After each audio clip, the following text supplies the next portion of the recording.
বেশ কিছুদিন ধরেই সামাজিক যোগাযোগ মাধ্যমে ট্রেন্ডিং একটি গান যার শিরোনাম বুম বুম তেল আবিব। জায়নবাদ বিরোধী এই গানটি শিল্পের মাধ্যমে ইসরায়েলি ধ্বংসযজ্ঞের বিরুদ্ধে একটি প্রতিবাদের প্রতীক হয়ে উঠেছে। এই গানের কারণে ক্ষুব্ধ হয়ে উঠেছে ইসরায়েলিরা। কি আছে সেই গানের ভাষায়, বিস্তারিত জানাচ্ছেন ইমতিয়াজ আলম।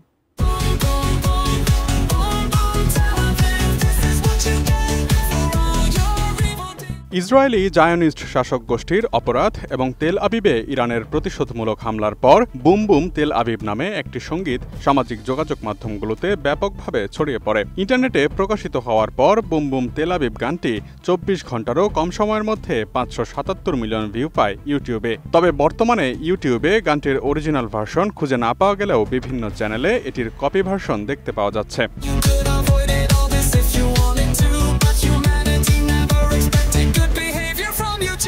অ্যান্টি-জায়নিস্ট এই গানের কথা দর্শকদের দৃষ্টি আকর্ষণ করেছে খুবই অল্প সময়ের মধ্যেই। গানের বিষয়বস্তুতে ইহুদিবাদী শাসক গোষ্ঠীর প্রতারণামূলক আচরণ এবং বেসামরিক নাগরিকদের হত্যা এবং নিরীহ মানুষদের বিরুদ্ধে বিশেষ করে গাজায় ইসরায়েলি অপরাধের পশুসুলভ প্রকৃতির উপর জোর দেওয়া হয়েছে।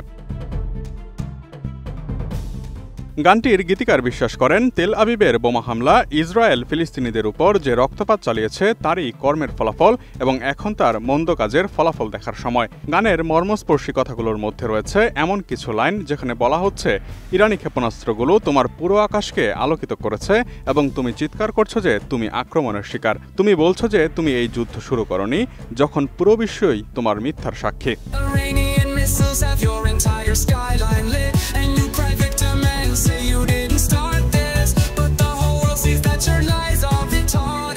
গানটির প্রসঙ্গে গায়ক ও সঙ্গীত প্রযোজক লুকাস গেস তার এক্স পোস্টে লিখেছেন, ইহুদিবাদীরা এই গানটি প্রায় পুরো ইন্টারনেট থেকেই মুছে ফেলেছে। আমেরিকান ইতালীয় নাগরিক লুকাস গেস সোশ্যাল মিডিয়ায় জোর দিয়ে বলেছেন যে মার্কিনীরা চায় না যুক্তরাষ্ট্র ইরানের সঙ্গে যুদ্ধে নামুক।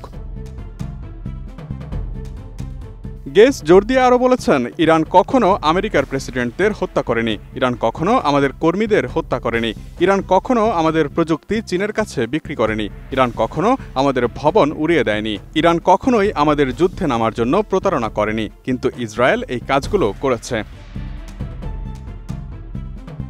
খোদ মার্কিনীরাও যে ইসরায়েলকে সমর্থন করছে না তার প্রতিফলন পাওয়া যায় আরেকটি ঘটনায়। সামাজিক যোগাযোগ মাধ্যমে ভাইরাল হওয়া একটি ভিডিওতে দেখা যায়, যুক্তরাষ্ট্রের লস অ্যাঞ্জেলসের একটি রেস্টুরেন্টে কয়েকজন ইসরায়েলি ডিনার করার সময় জনৈক মার্কিন নাগরিক তার গাড়িতে বসে ইসরায়েলিদের লক্ষ্য করে বুম বুম তেল আবিব গানটি লাউডস্পিকারে ছেড়ে শোনাতে থাকেন। এতে ইসরায়েলিরা বিব্রত বোধ করতে থাকে।